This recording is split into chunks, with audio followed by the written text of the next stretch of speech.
Garçon, a beer. Garçon means boy.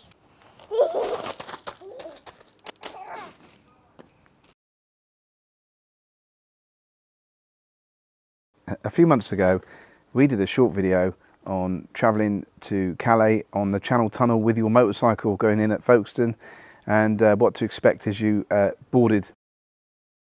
Well, it makes sense that we do one in the opposite direction as well. So the return trip,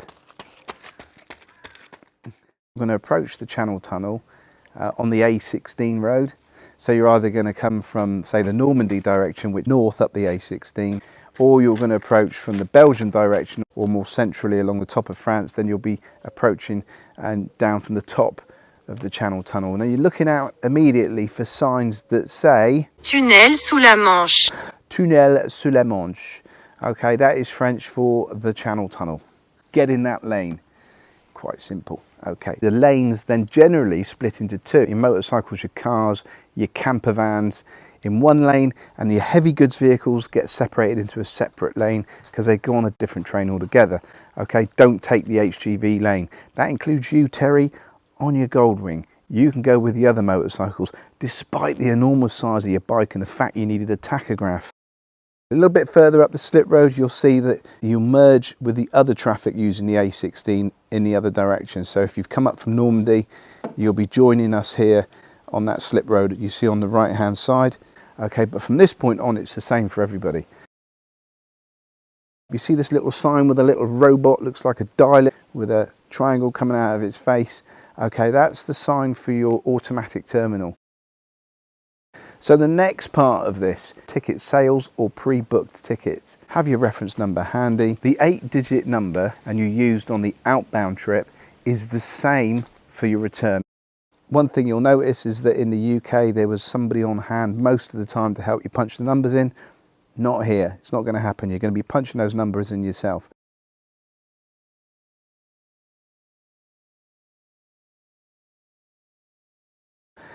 I stopped the bike here just before I went into the system because I needed to get the camera sorted again. One camera stopped and another camera started, and it was just a faff about. But that's why I had to jump off here. There's no issues with that. Many people are pulling over here to dig out their booking reference numbers. It's not a great shake. Don't panic too much, okay? We pick the appropriate line that we need for the automatic check-in. Go up to that machine, have your 8-digit booking number handy. You'll be punching it in. It's the same touch screen thing that you did on the UK coming out, and it's a bit laborious. Again, you've got to confirm that you're running your bike on normal fuel, 4-star unleaded fuel, rather than dilithium crystals. You declare at this point you've got conventional fuel in your vehicle. Sometimes here you will be offered the earlier train, like you do in the UK. It's down to you whether you choose to take it. They usually say you've got an option to go on an earlier train and there's no charge. So when you check in, again, the machine will give you this great big piece of paper with your booking letter on it. Keep hold of that. They check it a little bit more often on the return journey from France. Put that one in me gob, and then I rode the bike through to the parking area for motorcycles. So this is a parking area for motorcycles. Park the bike up, go inside and buy some duty free if you've got room, which most people on a GS adventure will have stacks of room for wine. In the terminal you'll find your usual fast food outlets and a bit of a duty free selection if you want your last minute duty frees. Oh look, looks like I've been here before. If you do go in to buy duty free, you need that big ticket with your letter on it. You need to take that with you when you do your checkout, or they won't serve you. So within this area you'll see the same information boards, and I've just snatched a picture from when we went outbound with the UK, telling you when your train is due to leave and that you should go and board your train and all this sort of stuff. So pay attention, they'll come up quicker than you realise. Back on the bike, you've been in, you've got duty free. Let's now take you actually onto the train. So we sped this up for ease. This takes quite a while. You could get really lucky and end up crossing the channel when there's virtually no one there. Most of the time it is quite busy. It feels busier than the outbound, but you know, hit and miss really. And what you now end up doing is doing a sort of snake. You know the queues in airports where they have you going round barriers and barriers and barriers. just to get to the head of the queue. Well, it's similar to this, but for vehicles. They have you going up and down all the parking bays and then ready to join the back of a queue. So I sped it up a little bit. It's a bit frustrating, but go with it. You know, you're leaving France, you've had a great holiday. I know you're keen to get back, but you'll soon be missing it. You'll get your first kiosk. It's the French kiosk. So I've used a bit of footage from an earlier trip here. As you can see, in comparison, it's the same booth, but they've updated the approach and put some more islands in and stuff like that, but it's the same booth. At the other side, this is where you might get asked to pull over the vehicle and get the vehicle searched. So the next bit is UK border control. They'll check your passports here. I've sped this up a fair bit. There's a hatched area. They don't like you putting the car in or waiting in that hatched area. Keep your vehicle back and be polite and be respectful. You go up to the kiosk and very often you may be asked, if you've got a full face helmet, to take your helmet off. All right. On this occasion, I stopped and had a bit of a chat with the gentleman in the kiosk because he had an Indian Scout and it was a bit interesting. He wanted to know where we've been on the bikes and how we found it. So we told him a little bit about our trip, much to the annoyance of the people behind me queuing. Oh well, there we go. Once you've done your border control, now it's just a simple case of getting on the train. So you'll follow all the other bikes. Look at them all swimming upstream. I've sped this up again. And much like the UK, there's a bit of a journey to go on here. There's a little bit of a road to follow up.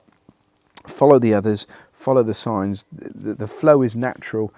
Again, it's signposted for motorcycles above your lane. Now you remember coming over when on the outbound trip from the UK, there was somebody there usually with a paddle with a number on it, and they'd look at your ticket and tell you to get in the line, get in a queue. Well, it's much the same here, but in this occasion they've given the French employee a little booth to sit in. So you ride up to the booth, you tell them what number, what letter is on your ticket, and they direct you into one of the queues. Okay, unfortunately my cameras were all over the place. I didn't get a chance to film this, but essentially it's like the UK. You queue behind a barrier, and then at some point the entire queue is then instructed to go forward. You follow the road to the left and you're on a gantry that overlooks all the trains below you in a similar way to the UK. You can see the trains down on the right hand side. You simply ride down the ramp and onto your train. It's as easy as that. As you can see, I still don't have my helmet on because I'm liking the rebellious feel. One day I'll get told off, I'm sure. You set your bike very much the way that you've been advised to. Then you stand up and enjoy your journey. 20 minutes, half an hour later, you're disembarking the train on the UK side. Put your helmet on now. You've got to wear it because as you come out the train, you go up the ramp, give everyone a nice little polite wave. You turn right at the top of the ramp, down the slip road, and then you're joining the M20. Pretty much straight away at junction 11A, you're home, you're back in Blighty. Well, I hope this little look into the Channel Tunnel helped to some extent. Please click subscribe, especially if you want to see the shenanigans and the laughs we got up to on our latest trip over to Switzerland, and also keep in touch with what we're doing next year. We have something really special planned. If you want to be part of that, join the Tango Pasty Facebook page, click subscribe on YouTube. We're going back over to Italy next year to visit a location of one of the most iconic British movies of all time. This one will be good.